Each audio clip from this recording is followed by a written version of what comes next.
Hi friends, வணக்கம். So நம்மளுடைய அன்அகாடமியில் பார்த்தீங்கன்னா இப்போ நிறைய பேட்ச் கோர்ஸ் போயிட்டுருக்காங்க. ஸோ விதைன்னு சொல்லக்கூடிய பேட்ச் கோர்ஸ் குரூப் அண்ட் ஃபிலிம்ஸுக்காக ஆஸ் வெல் அஸ் மெயின்ஸுக்காக 20th October வந்து உங்களுக்கு ஸ்டார்ட் பண்ணியிருக்காங்க. ஸோ கன்சர்ன் எஜுகேட்டர்ஸ் உங்களுக்கு டாபிக் கவர் பண்ணாங்க. ஸோ 10% ஆஃபருக்கு கோம்லன்னு சொல்லக்கூடிய ரெஃபர் கோட் யூஸ் பண்ணி 10% ஆஃபர் டைம் பண்ணிக்கோங்க. அதுமாரி இலக்குன்னு சொல்லக்கூடிய குரூப் 2 குரூப் 2 ஃபிலிம்ஸுக்கான பேட்ச் கோர்ஸ் இது வந்து 20th October வந்து ஸ்டார்ட் ஆயிருக்கு. ஓகேங்களா. ஸோ அடுத்த வந்து பார்த்தீங்கன்னா லட்சியம் சொல்லக்கூடியது குரூப் 2 மெயின்ஸுக்கான பேட்ச் கோர்ஸ் போயிட்டு இருக்குங்க. இது வந்து 22nd October வந்து ஸ்டார்ட் ஆயிருக்கு. இது டியூரேஷன் வந்து 2 months. ஸோ அதே மாதிரி பார்த்தீங்கன்னா உங்களுக்கு வந்து நிறைய கோர்ஸ் போயிட்டு இருக்கு. மறுபடியும் பாருங்கள் இலக்குன்னு சொல்லக்கூடியது வந்து 19th batch. So 13th October வந்து start ஆயிருக்குங்க.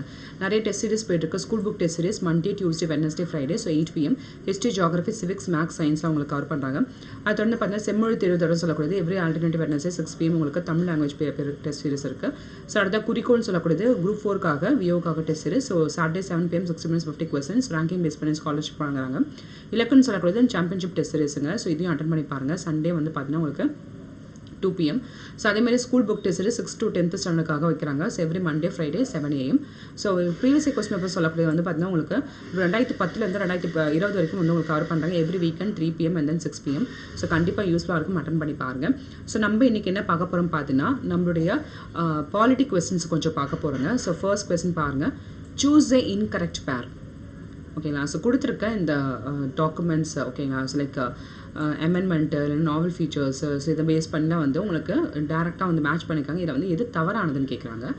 So 86th Amendment Act பாருங்கள், Article 21A. நாவல் ஃபீச்சர்ஸ் வந்து directive principles of state policy. Fundamental duties பாருங்கள், Article 51A.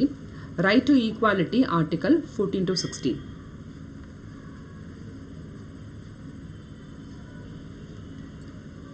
ஓகேங்க. ஸோ இதுக்கான ஆன்சர் பார்த்தீங்கன்னா right to equality Article 14 to 16. ஓகேங்களா. ஸோ தவறுங்க, Article 14 to 18 வரும். So அப்போ இதுக்கு வந்து Article 14 to 16 கொடுத்துருக்காங்க. ஸோ இதில் பார்த்தீங்கன்னா 86th Amendment Act நமக்கு தெரியும். So Article 21A. So right to education சொல்லக்கூடியது Article 21A. ஸோ அதை தொடர்ந்து பார்த்தீங்கன்னா ஸோ நாவல் ஃபீச்சர்ஸ்னு சொல்லிட்டு directive principles of state policy சொல்லுவோம்.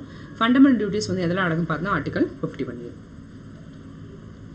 அடுத்த கொஸ்டின் பாருங்கள், property right was deleted from the list of fundamental rights and made a legal right under Article 300A in a part 12 of the Constitution.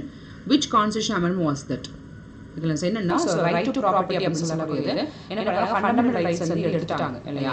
So அதை எடுத்து Article 300A ல வந்து include பண்ணிப்பாங்க. So இது வந்து எந்த அமெண்ட்மென்ட் ஆக்ட் படி in part 12 எந்த அமெண்ட்மென்ட் ஆக்ட் படி வந்து Article 300A part 12 ல சேர்த்திருப்பாங்க.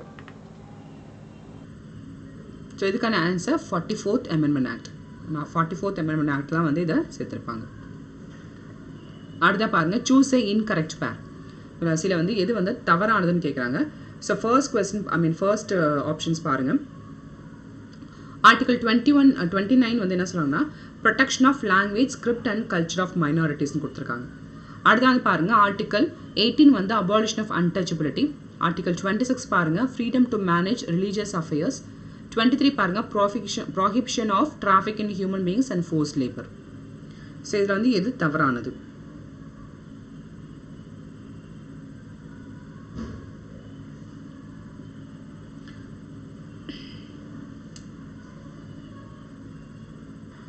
ஓகேங்க. ஸோ இதுக்கான ஆன்சர் வந்து பார்த்தீங்கன்னா Article 18. ஸோ Article 18 வந்து அபாலிஷன் ஆஃப் டைட்டில்ஸ். Article 17 தான் அபாலிஷன் ஆஃப் அன்டச்சபிலிட்டி.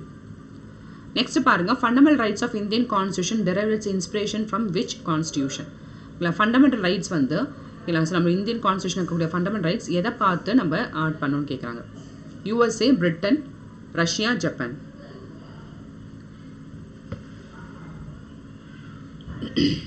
ஸோ இதுக்கான ஆன்சர் பார்த்தீங்கன்னா USAங்க. ஸோ USA கிட்ட இருந்தால் நம்ம என்ன பண்ணிப்போம், இதை வந்து அடாப்ட் பண்ணிப்போம். ஓகேங்களா. ஸோ இன்ஸ்பயர் ஆகி எடுத்திருப்போம். நெக்ஸ்ட் பாருங்க, the word citizen is derived from a Latin term civis. The Constitution of India provides a single and uniform citizenship for India in part 2. The article for citizenship is dash.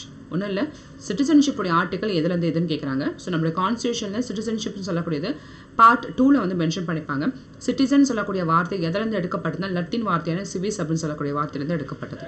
So our question வந்து article for citizenship is dash.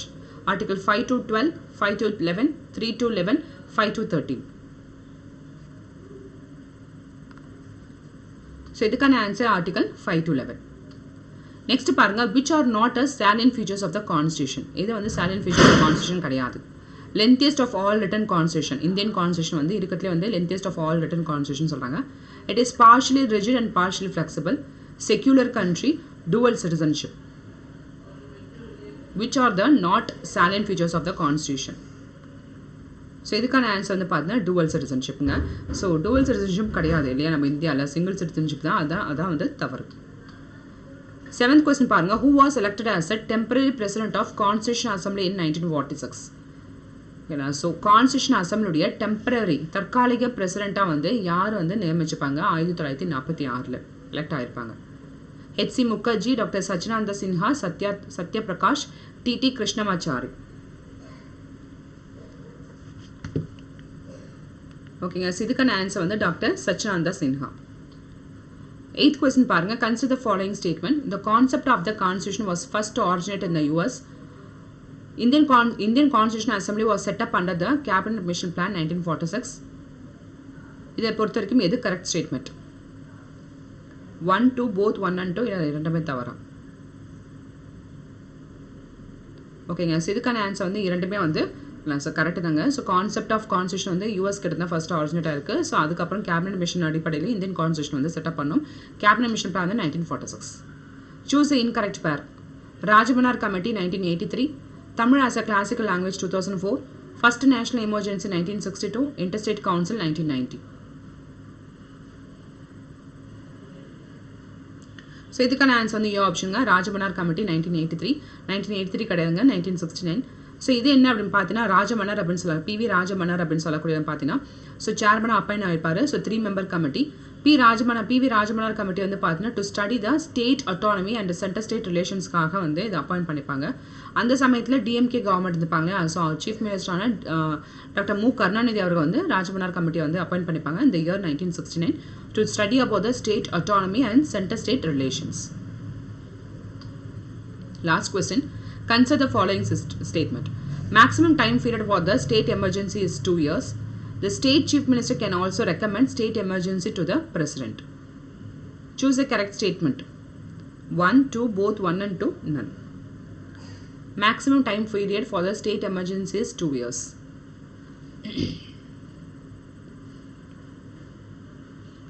So இதுக்கான answer பார்த்தீங்கன்னா நன்கு. So இரண்டுமே வந்து so தவறு தான். So இரண்டுமே தவறு தான். ஸோ உங்களுக்கு கொஸ்டின் என்ன கீழே கமெண்ட் செக்ஷனில் maximum time period for the state emergency எவ்வளோ, அதுமாரி த ஸ்டேட் சீஃப் மினிஸ்டர் வந்து can also recommend the state emergency to the பிரசிடென்ட்டா.